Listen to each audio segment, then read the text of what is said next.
Right, so my name is Niamh Fitzpatrick, and I'm a psychologist for 25 years. I help people with anxiety, depression, stress. I also work with athletes for high performance, so I've been the psychologist for the Irish Olympic team for 3 Olympic Games.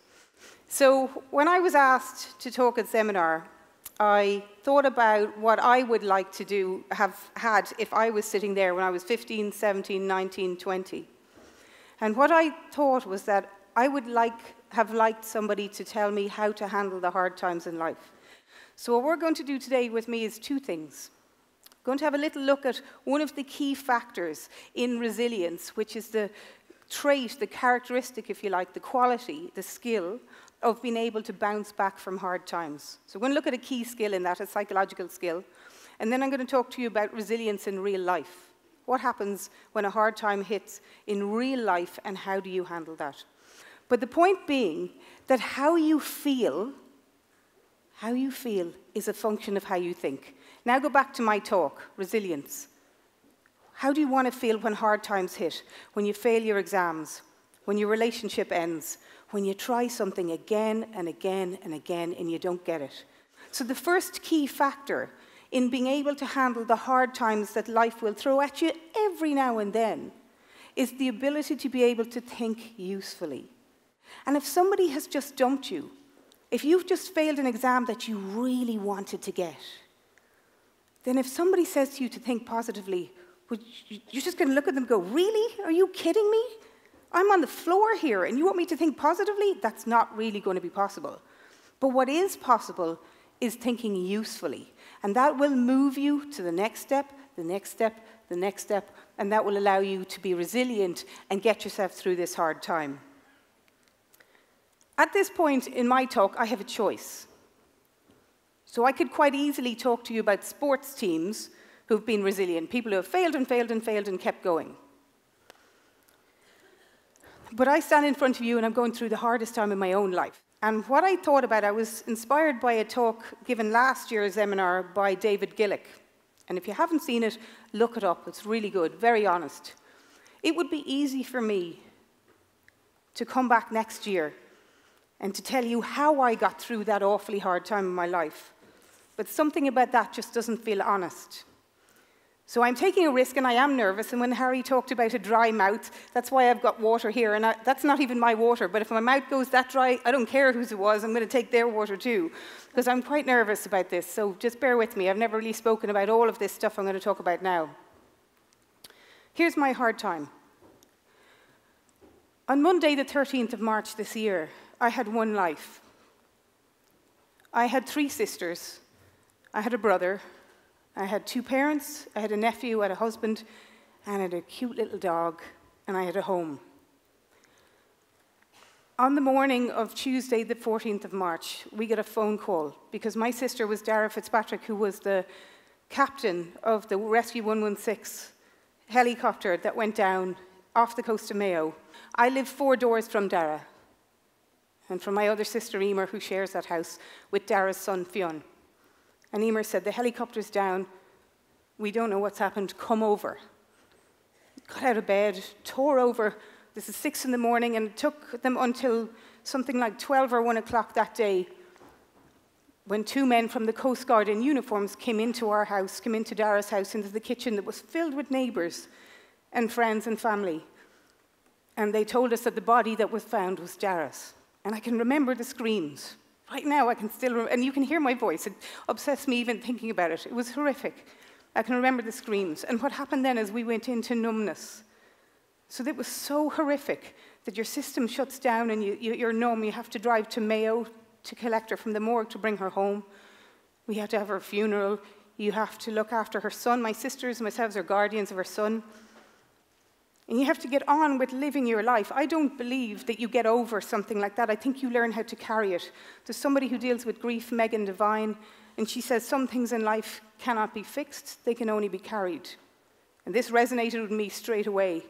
And I thought, because my siblings were friends, not just siblings.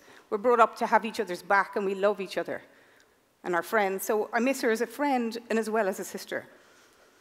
So you go through this rawness, numbness, And then you go through all the big emotions, so your stomach heaves, your heart stops in your chest, you cry these racking sobs on your knees where you just can't stop crying, you're heaving.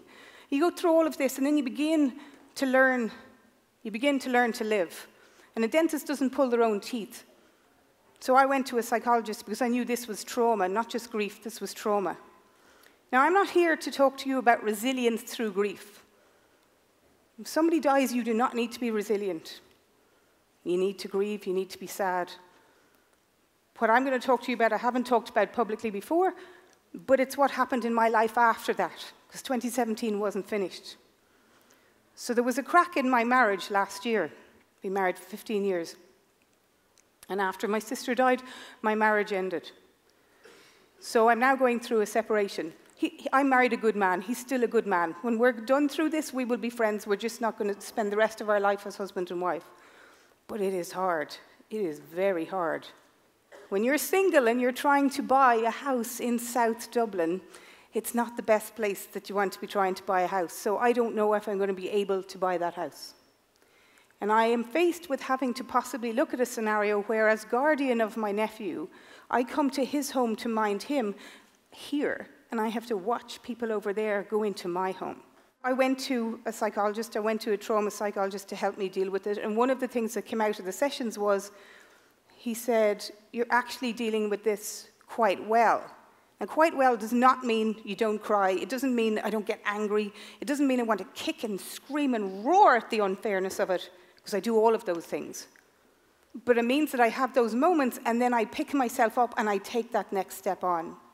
What I had inadvertently done was I had used some of the skills that I had been teaching athletes for my last 25 years as a psychologist. And I want to talk to you about those today. And those skills are that one about thinking usefully.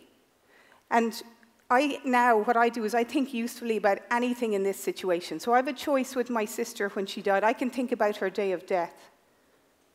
Or I can think about all the times we've had together in life. I can think about my husband and hate him. Or I can think about all the times that we had together that we loved. I can look at this scenario that's going on in my life, having lost Dara and everything else that happened, and I can duck away from it. I can try and deny it. I can put my head in the sand, or I can face it head on.